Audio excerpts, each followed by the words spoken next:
السلام عليكم ورحمة الله وبركاته. أهلا بيكم في الحلقة 26 من بودكاست فذكر.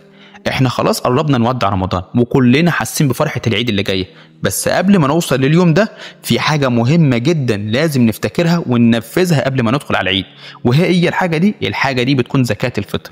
طيب ايه هي زكاة الفطر؟ وليه ربنا فرضها علينا؟ وازاي نخرجها بالشكل الصح؟ خلونا نتكلم عن كل ده في حلقتنا النهاردة. طيب ايه هي زكاة الفطر؟ زكاة الفطر دي صدقة واجبة على كل مسلم قادر، وهدفها انها تطهر الصيام من اي نقص او تقصير عملته في رمضان، وكمان عشان تفرح الفقراء يوم العيد عشان يحس انهم زيهم زي اي حد تاني فرحان بالعيد. عن عبد الله بن عباس قال: فرض رسول الله صلى الله عليه وسلم زكاة الفطر طهرة للصائم من اللغو والرفث وطعمة للمساكين. يعني الزكاة دي بتنظف وتكمل الصيام من أي نقص أو غلطات أو أي تقصير منك خلال الشهر، وكمان بتساعد المحتاجين. طيب إيه حكمها وإمتى نخرجها؟ زكاة الفطر هي فرض على كل مسلم عنده ما يكفيه هو وأهله يوم العيد، وبتخرج زكاة الفطر قبل صلاة العيد، ويفضل إننا نخرجها من ليلة العيد لحد ما قبل الصلاة، بس الأحسن من كده كمان إننا نخرجها قبلها بيوم أو 2 عشان توصل للي يستحقها في الوقت المناسب. عن عبد الله بن عباس تكملة للحديث السابق قال: إن النبي صلى الله عليه وسلم قال: من أداها قبل الصلاة فهي زكاة مقبولة، ومن أداها بعد الصلاة فهي صدقة من الصدقات. يعني لو طلعتها بعد صلاة العيد للأسف مش هتكون زكاة فطر، دي هتبقى مجرد صدقة عادية زي باقي الصدقات. طيب سؤال هنا، مقدار زكاة الفطر هيكون قد إيه؟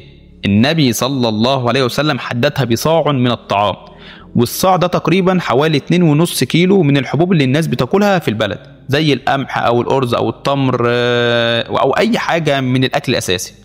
والسؤال اللي بيتسال كتير دلوقتي: طب هو ينفع نخرجها فلوس بدل الاكل؟ اغلب العلماء قالوا الاحسن نخرجها اكل زي ما كان بيعمل النبي صلى الله عليه وسلم، بس في بعض العلماء قالوا ممكن تخرج زكاه الفطر فلوس لو ده هيفيد الفقير اكتر، وطبعا ده بيكون حسب احتياج كل مكان او حسب كل بلد.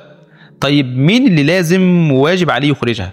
اولا كده اي مسلم قادر واجب عليه يخرج زكاة الفطر طالما عنده ما يكفيه هو واهله يوم العيد. وعندك برضو الاب او راعي الاسره، وده بيخرج زكاة الفطر عن نفسه وعن اهل بيته، حتى الاطفال الصغيرين. خلي بالكم بقول لكم حتى الاطفال الصغيرين تطلعوا عنهم زكاة الفطر.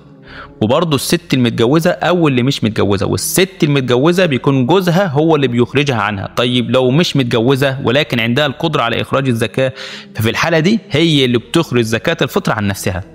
طيب مين اللي يستحق زكاة الفطر؟ زكاة الفطر بتروح للفقراء والمحتاجين اللي مش قادرين يشتروا احتياجات العيد زي باقي المسلمين، عشان يفرحوا زي باقي الناس وما يحسوش انهم محرومين، وبالذات لما يكون في يوم عيد. طيب ليه زكاة الفطر مهمة كده؟